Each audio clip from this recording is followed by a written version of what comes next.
everyone. Welcome back to this episode of Martine's Musings. I'm your host, Martine Felton. And before I get into today's topic, I wanted to talk about, let everyone know that my newly released book, You Love, You Learn, is out right now on Amazon, Barnes and Nobles, in all major book retailers. So go ahead and get yourself a copy. And I also want to thank everyone who has already purchased a copy. Thank you for your love and your support. And those of you who purchased the sweatshirts on my website, which is martinefelton.com, you can thank you for buying those. And those of you who didn't, you can go to the website and pick one up along with the book. If you order the book on my website, it's actually going to be signed by me. So go ahead and get yourself a copy.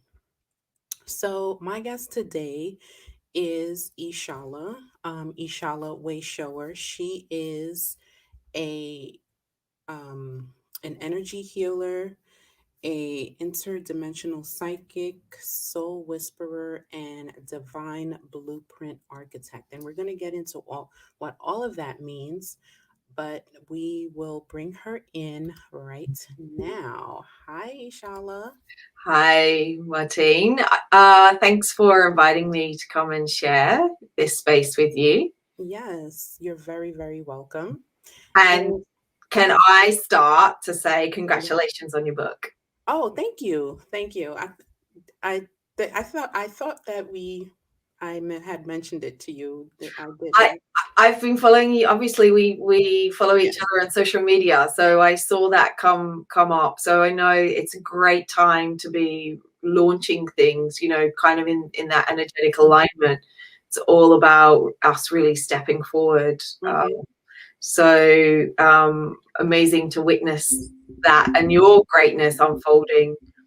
Thank you. Thank you so much. That means a lot.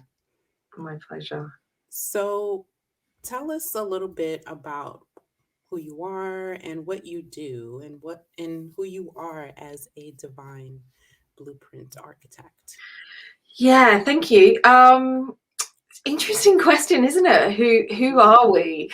you know, I think that's always something that we're learning continually, and ultimately, the work that I do is all about understanding that we are souls having a human experience. And my personal journey in regards to the work and this, interesting title called Divine Blueprint Architect. That was given to me as I do work as a channel.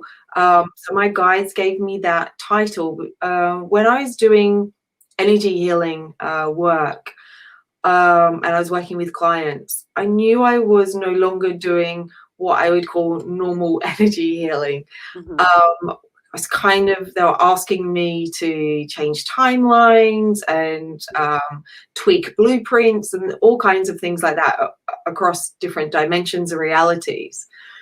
And so when you're trying to explain to people, when you're trying to kind of, not necessarily market yourself, but when people say, why would I want to come and have a session with you, or what's different about you, I found it really difficult just to say that I'm an energy healer, because I knew that there was something different that I did. Hmm. So what I call petitioned my guides. So every night before I went to bed, I said to my team, okay, I know I'm not doing just hands-on energy healing. What is it that I'm doing and what can I call it? And about 3 days or so went past, and I woke up in the morning and it just popped straight into my head, Divine Blueprint Architect. So I was like, okay. And of course, what do? I come down and I Google it.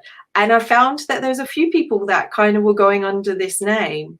But obviously, I've been doing that work for quite a few years now. And it's really about knowing that each of us at that soul level have a blueprint, just in the same way that, if you were to build your own house, you have an architect's drawing.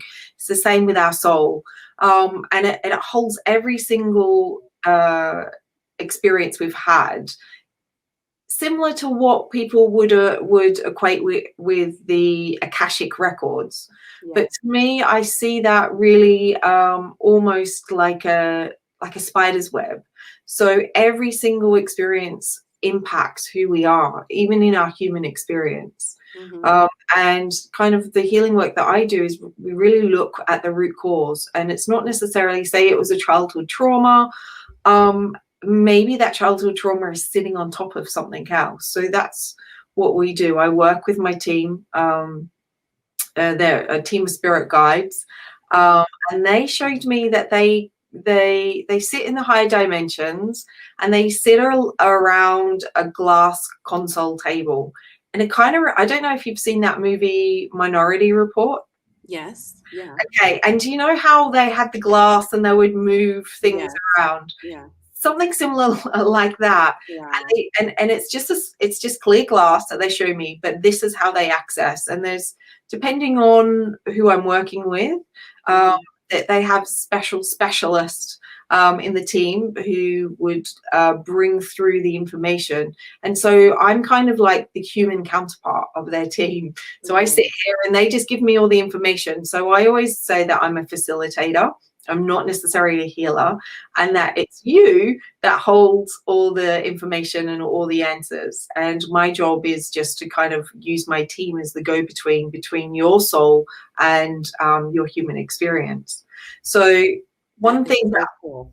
yeah, and one thing I wanted to share about that Yeah. is even cooler, is that they showed me that it's like a call center.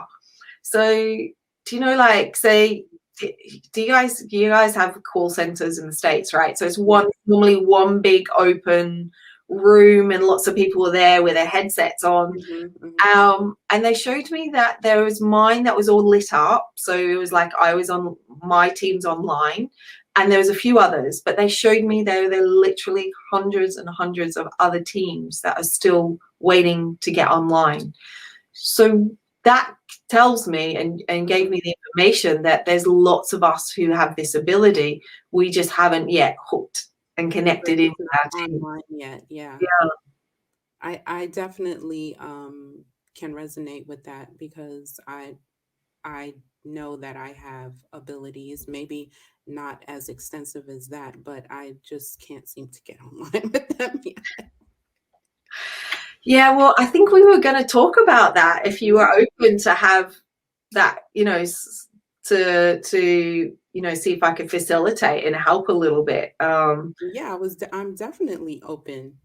Um, but how did you grow into this? What event in your life had, happened that had you transition into the spiritual work? Yeah, thanks for that question. I mean, I kind of had a very conventional career. I used to work in investment banking. Okay. Um, and if people meet me now, they kind of scratch their head and try and, marry the two experiences of the version that they see in front of them and the version, you know, high heels, suit, red lipstick, looking pristine, kind of that kind of work. But it was, that kind of thing where people talk about healing crisis. So I became really unwell, and got diagnosed with chronic fatigue. Okay. And if anyone, resonates with that or has an awareness of what chronic fatigue is, kind of on that medical side of things, there's not really a cure. So I found a specialist who works in chronic fatigue, and they said one of the things to do is meditation. I was already doing those kind of things. I'd already started doing meditation courses, and I did a crystal healing. So, I was already into that Yeah. um, that world. It all already resonated. But it was kind of really stepping into that journey and deepening my own process that I got to realize part of the chronic fatigue was my sensitivity.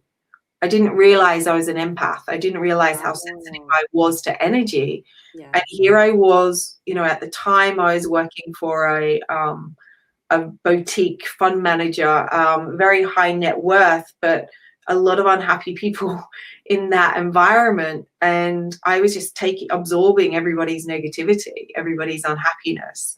And that was just making me really ill, to the point that, I had, to get out of bed, even to bathe or to have a shower, it was exhausting. I had to go lay back down. So that was the beginning of kind of learning more about energy, learning more about myself, because I think that's it.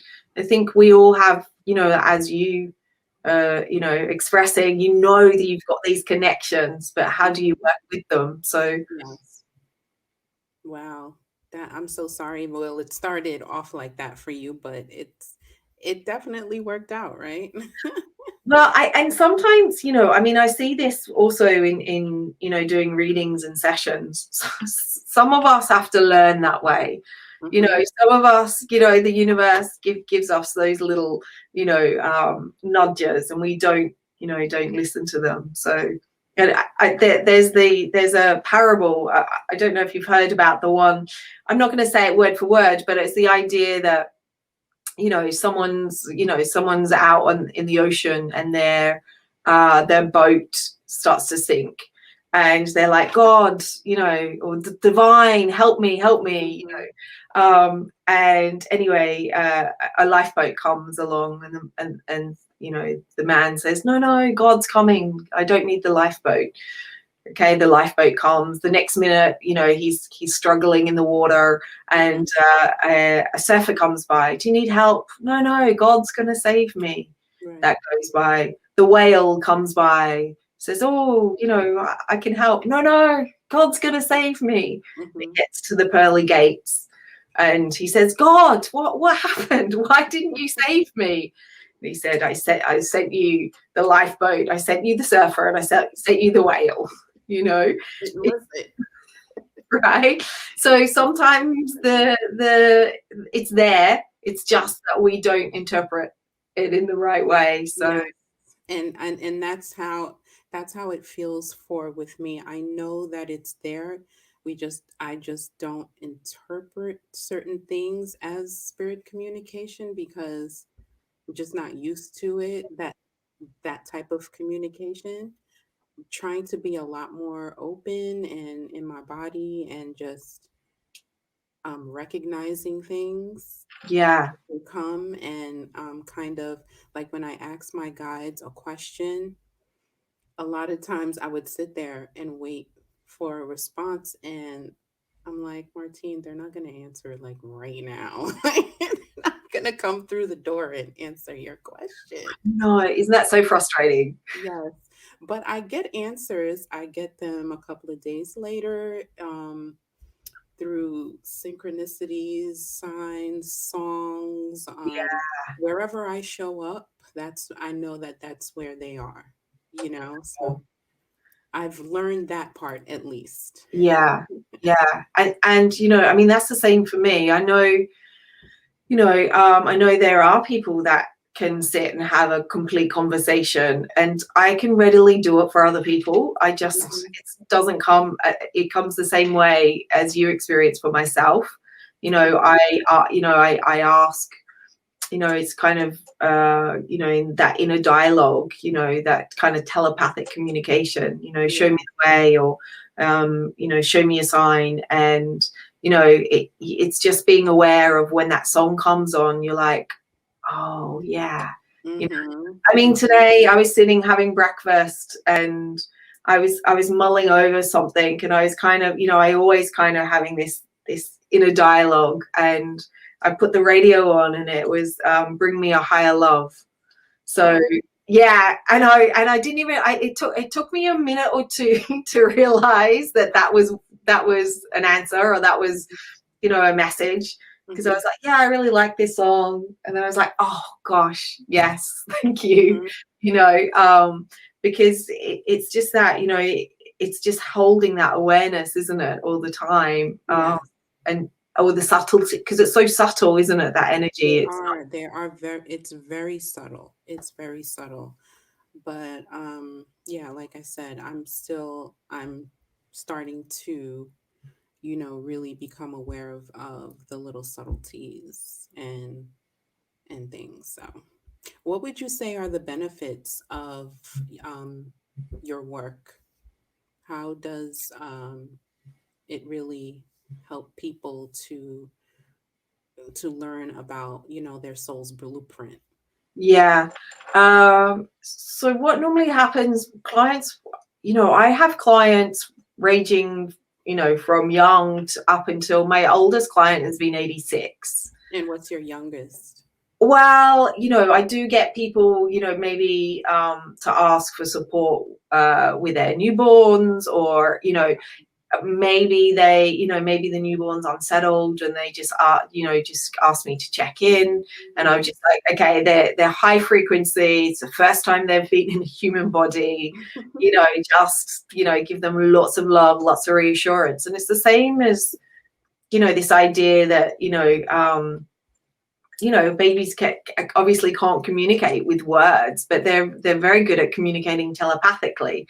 So even in pregnancy, I mean, I know you're a mom too, just having that communication all the time.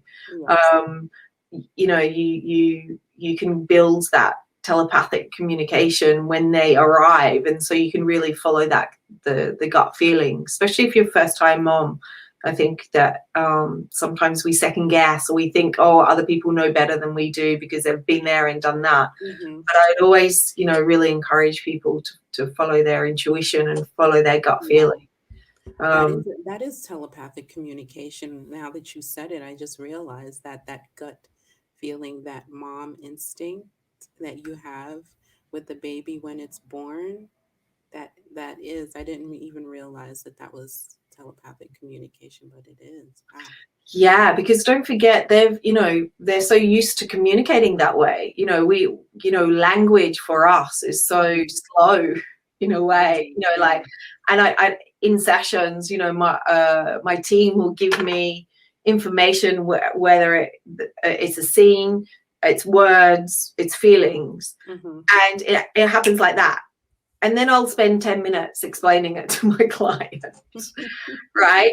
Because where you're working in a different dimension, and here we are in this third dimension. So everything has to slow down. So even the words, trying to communicate the information that comes across. But just kind of going back to what you were asking me about the benefits of kind of the healing work, at least, is really when we have an experience, say normally we're talking about traumatic experience or a negative experience, something that is holding pain for us, something that we haven't been able to move through, overcome, heal, then the imprint of the experience in our divine blueprint will still be holding the emotional component to it. So the idea at the soul level, we're here to have all these experiences, and and as you know, the soul level, it doesn't judge. It's just like, oh, you think that was a bad experience? Oh my God, that was so cool. We learned so much about that. And as the human, you're like, oh my God, why did I have to go through that? Yeah, the soul's going, woohoo! Look what we learned. So the idea is to go and travel to where the root cause is, and basically create a new template, and to dissolve the emotional component to it. Because what we don't want to do, we can't override the experience, because the experience is rich in learning, right? It's that idea about having silver linings, right? And of course that's about our perspective. Why does someone have two similar experiences and someone says, wow, look at that gift, look what that was, an opportunity, and someone says, oh my God, I'm never going to recover from this. Right. It's all about our perception. So I truly believe that there is that everything can be healed, because when you look at it not from this dimension, from the third D reality, which is the human experience, when we look that actually this is part of our hologram experience, and that our reality is beyond time and space, then we can work on that level to shift and change this human experience. So we still hold the learning and the wisdom, because that's why we're here. We're here to evolve and experience life, but we're not here to get entangled in the emotional limitations, because then they just kind of get in our way of really stepping forward, because they're limiting beliefs or their painful experiences, and it keeps us trapped in that experience, Yes. or triggered. We are, continually triggered. So that's what I do. We go in, I work together, and we release that. And it's kind of talking about having older clients, is that sometimes they go and they go and try lots of different modalities, and it's never a waste of time. It's always an opportunity to learn, but some of the modalities aren't working at that dimensional level. So they're only getting to the cause that happened in this lifetime. They're not getting to, it could have been something that unfolded in a past life, that the real emotional imprint kind of sits upon. Yeah. So this lifetime, their experience, which feels similar, is a vibrational match for the root cause, because we still hold it. That's that idea about manifestation. Mm-hmm. And I know there's lots of books written and there's lots of experts about manifesting, but one of the missing links to manifesting, and this is, especially for people who feel frustrated that they put lots of time and energy in their visualizations and their affirmations, and they're still not getting to what they really truly desire. It can be because something's in their unconscious and subconscious, something that's in their blueprint, that is a belief system that they're not worthy, or a belief system that is not, a limitation that's not in alignment for them. So the human thinks, oh, I'm not doing it right, or there's something wrong with me, all of those things. But actually it's knowing to kind of drop in, and we can do that ourselves, drop into that meditation space and just get really curious and keep asking more and more questions of where does this sit, where does this sit, where does this sit, and really get to that root cause, because that's what, one of the missing ingredients sometimes with trying to manifest things, is that if there's a limitation that's held in this unconscious and subconscious, and we're just looking at it from this perspective. Right. That's what I was going to ask you, as far as, once your clients, after they have a session with you and they may, go off and, do work on their own, how would you advise someone to connect with their higher self? How, you know what I mean? Yeah. I mean, the beauty about the way that this work has kind of developed, and of course, it's not something that I've learned per se in a classroom. Obviously, I started learning energy work and went to lots of classes and things like that. And over time, through my own personal journey and healing my own childhood trauma, I've just built this deep connection with my team, because it's just having that continual conversation, that continual asking for support, because in the third dimension, in this reality, we are governed by universal laws, and the universal law says that our guides cannot help unless it's an emergency situation, Mm-hmm. unless we ask for it. Yeah. And that's something that and we forget all the time to ask. Yes. And even about ourselves. So in regards to connecting with higher self, it's also kind of having that self-awareness. Oh gosh, oh wow, why am I thinking that? We just, our internal world holds a lot of our answers and a lot of the information. It's just that we get so busy doing other things and distracted that we don't really take the time to listen. And this is why people are always talking about meditation being kind of the key to the, because all it's doing, and some people can't meditate, some people doing visualizations and things, it's not for them. Mm-hmm. But there is, I always suggest about like doing an activity, whether it's walking or cooking or doing the laundry, something like that, where your conscious mind has an activity to focus on. but Right. then your subconscious, your imagination can then get into that connection space, right? Because otherwise our conscious mind wants to sabotage. You're making it up. Oh, don't be silly. Oh, you didn't answer that email, Hmm. right? You don't really have time for this. Come on, like, oh, isn't your big toe itchy? All of those distractions. I find that I get a lot of downloads when I'm doing things like that, like cooking, where it's just like I already know what I'm doing, so I'm kind of in the zone, and I'm cooking and I'm listening to music in the background, or maybe not. Sometimes I get a lot of downloads, a lot of ideas in those moments where I'm doing things that are kind of robotic, where I'm not even thinking about what I'm doing and my mind is kind of just blank. if you would, if Yeah, you yeah. will. And that is your connection.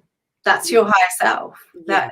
That's the wisdom of who you are. That's your guidance, right? Yeah. And that's when I'll get my aha moments, ideas, and things like that. I'm like, oh, that's what I'm going to do for about that. You know what I mean? Or I should have done that instead of this. Or, and I'm like, thanks for that idea. I always acknowledge it. I'm like, thank you. So that Yeah. it can keep coming. Yeah, another one is like either in the shower or the bath. Oh yes, totally. Definitely in the shower. Yeah, because water is a really good conduit for spirit. Mm-hmm. It's that's why I remember going to like some psychic development classes many years ago, and they always used to talk about having a glass of water by the side of your bed. Yes, I And do so, that. yeah, I mean, I have it for like practical reasons, but Hmm. they used to say about that's a really good time for spirit communication, and Yeah. water helps. I've And done that. I've done that. I've actually, well, I haven't done it in a couple of days, but I was trying to get into the habit of always having a clean glass of water by my bed right before I went to sleep, yeah, and set the intention for spirit to come through if they wanted to. I'm here great, in my great. dreams, or to meet me in my dreams, and sometimes they would. Yes. My dreams, when I dream or when I remember them, I know that they're messages. I don't dream a lot, but when I do, I know that they're messages. And in a lot of my dreams, I always feel like I am looking down, like I'm Mm, okay, looking down at what's happening. you're the You know? observer. Yes, like I'm the observer. Mm, yeah, amazing.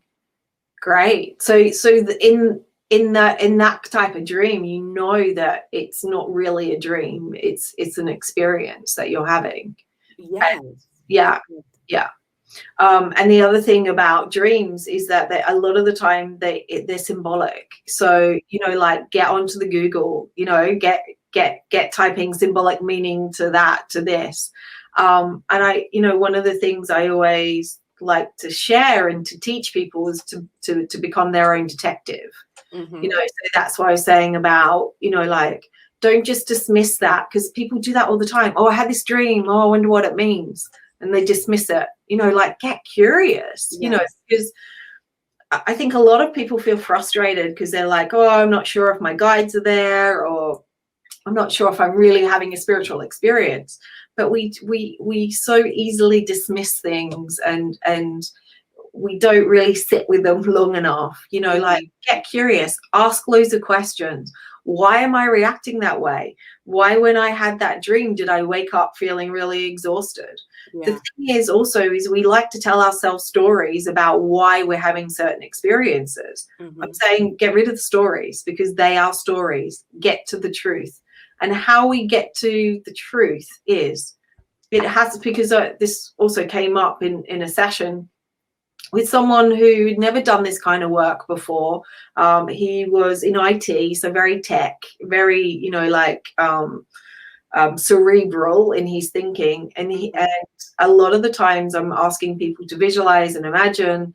And he's like, I don't know, I think I'm making this up. And I was like, okay, you're making this up, but how does it feel? Well, I feel really emotional about making this up. And I'm Yeah. like, okay.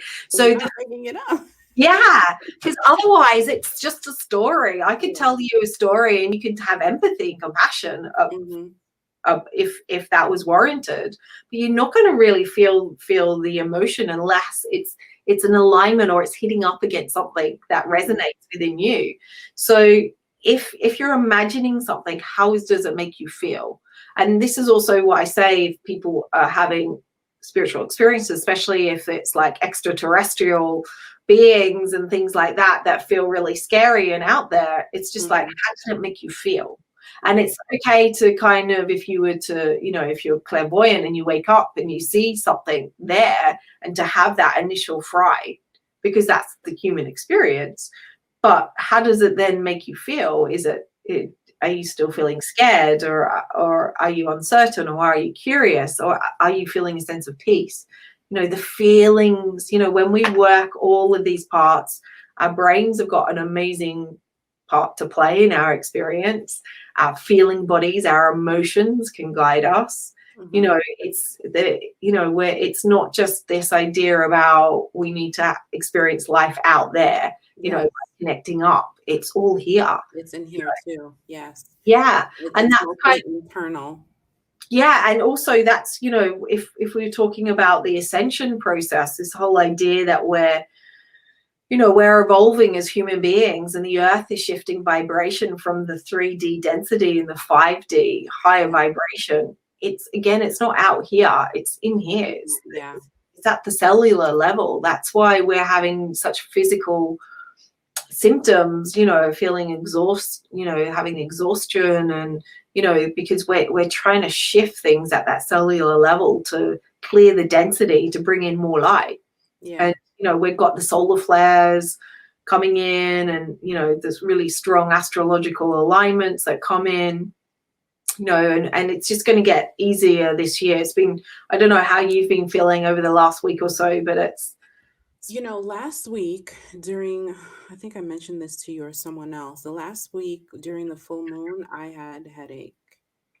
Um, I always tend to get headache during the full moon, around the full moon, and I never really put it together until a couple of moons ago.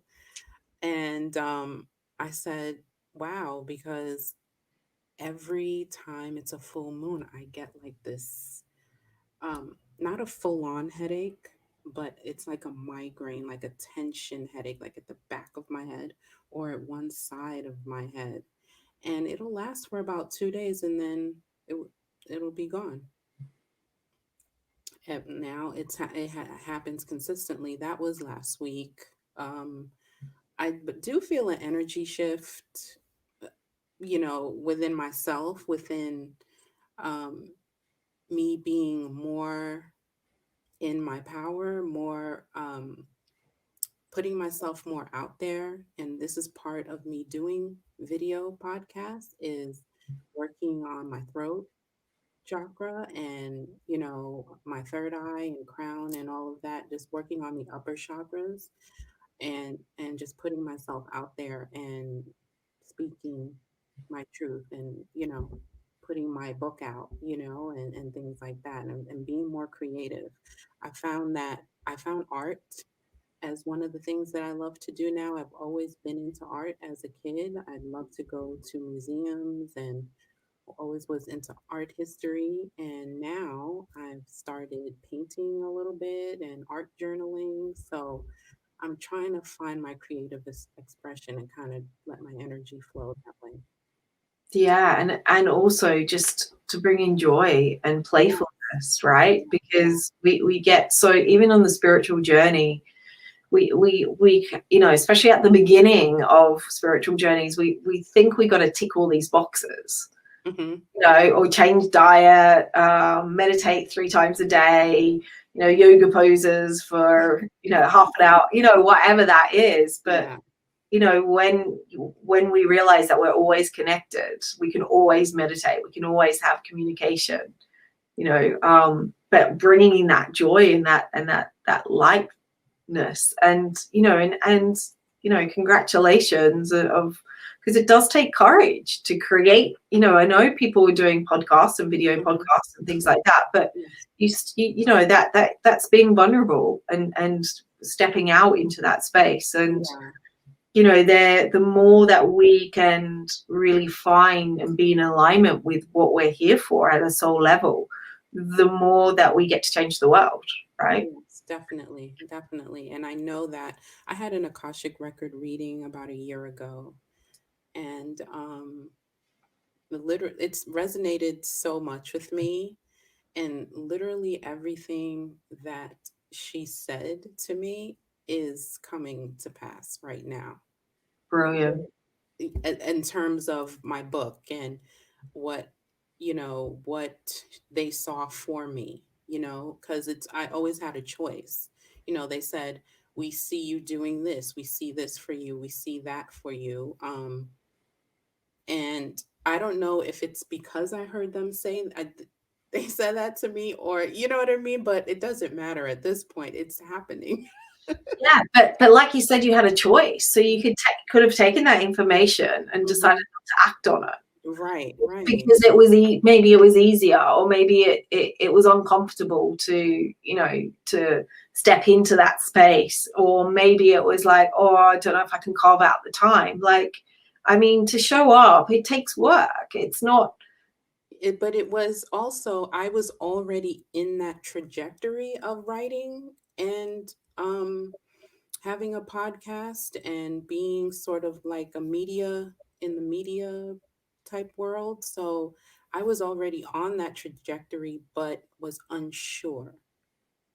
You know what I mean? And I had all these limiting beliefs going through me. And so when I had that Akashic record reading, it was just confirmation for me to, no, Martine, keep moving forward. You got Yeah. this. Beautiful.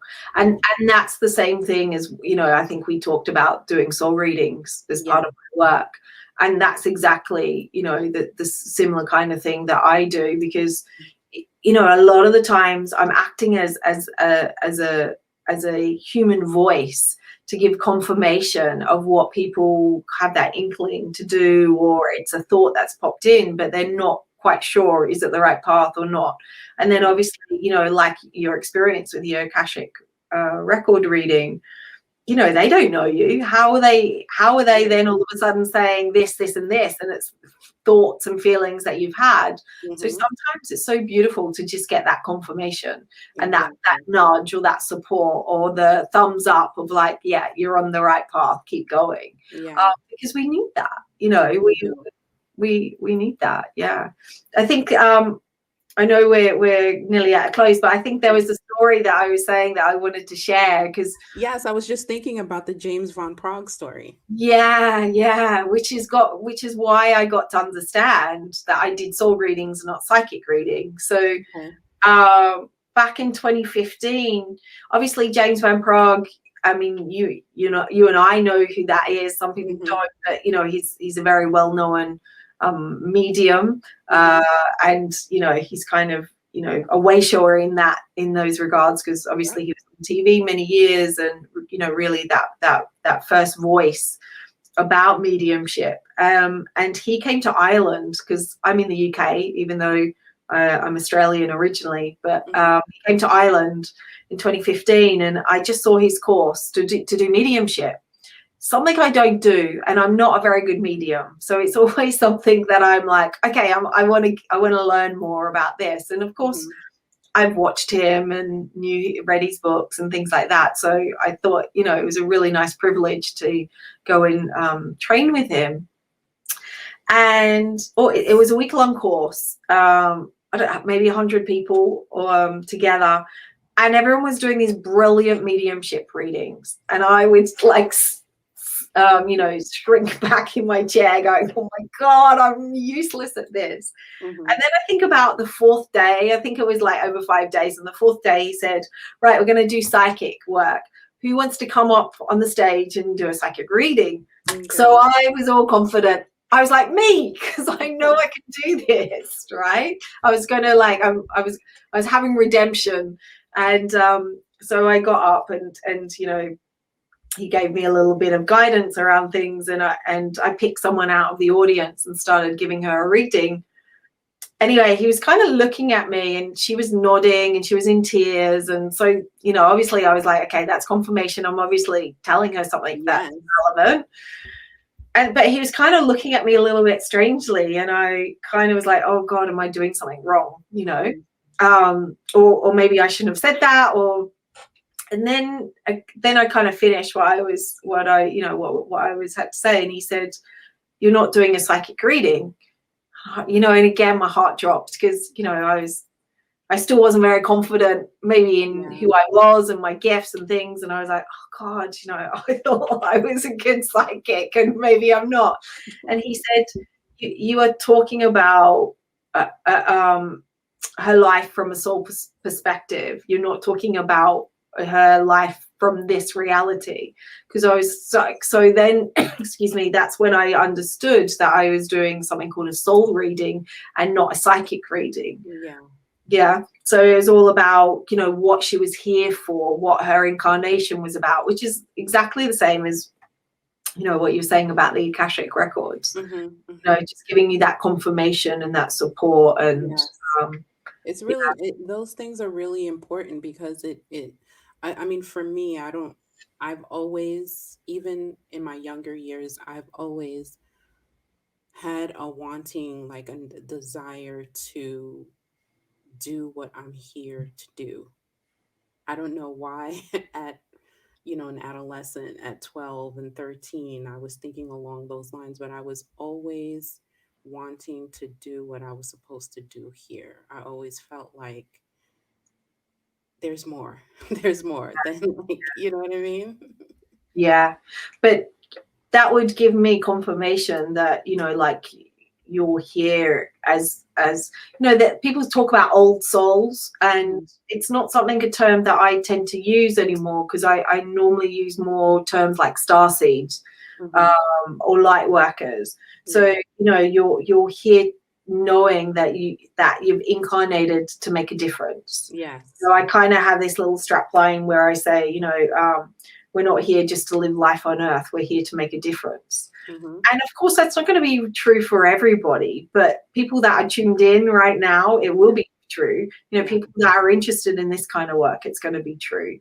That we're here to really, where many people are higher dimensional beings that are coming onto the earth plane, especially in the younger generations, for the first time, but they're really here to support this shift that we're going through, to bring in these new pathways, these new ideas, this idea of the new earth. And this is kind of what we're seeing right now in pandemic times. There's a lot of crumbling, there's a lot of systems that are broken, and people are having a real shake up in their own internal world about what they feel is right. And like a lot of people moving, a lot of people changing jobs, relationships, you name it. I like to call it the shake up to wake up, because I'm really into, I read tarot cards, so spirit shows up for me when I pull out my cards. They show up, and yeah, it's like a global tower moment. If you know what the tower card means. Yeah. Tarot hasn't been something that again, it's kind of the mediumship thing. It's not something that I'm good at. So I'll just stick to what I know I'm here for. But yeah, I deeply appreciate, people that read cards, and, I follow people that share their daily guidance, and I definitely get a lot of that, and that's the beauty of our world, right? We're all here to show up, share our uniqueness, and that's what makes our world so interesting and exciting. Yes, I agree. I agree. This has been a wonderful talk. Thank you so much for sharing all of this great information with us. So, if someone wanted to contact you for a soul reading, how could they do so? Yeah, thank you. So my website's ishalawayshower.com. Okay. And I'm on Facebook and Instagram, YouTube, And also, I've just launched something called the Soul Bridge, which is an online membership community. And right now it's £10, which I think must be around $13, maybe Mm-hmm. 14 $13 $14. And I've got loads of resources on there, guided meditations. One of the things that we didn't get to talk about, which is that I speak light language, which is another Oh, different experience. But okay. there's some light language transmissions there, which is really about support.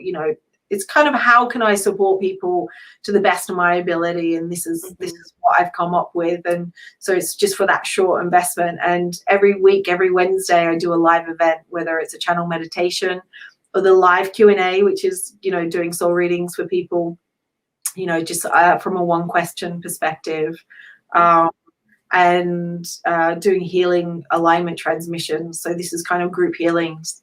So it's just kind of, really trying to give to the greater community, and kind of all of us to show up and share our own gifts, because something that I also do is called Member of the Month. So that means that we get someone from the community gets to Mm-hmm. showcase their work, knowing that I benefit from that also. Right. That's cool. Just trying to support people as much as I can in the way that, I'm here to show up, just like you're showing up with your beautiful Yes. book and this amazing podcast. But yeah, thank you so much for allowing me to share this time and space with you. And yeah, I've enjoyed it as well. Thank you. Thank you for showing up. And I want to thank everyone for listening to the show. And I will see you in the next one. Everyone, take care.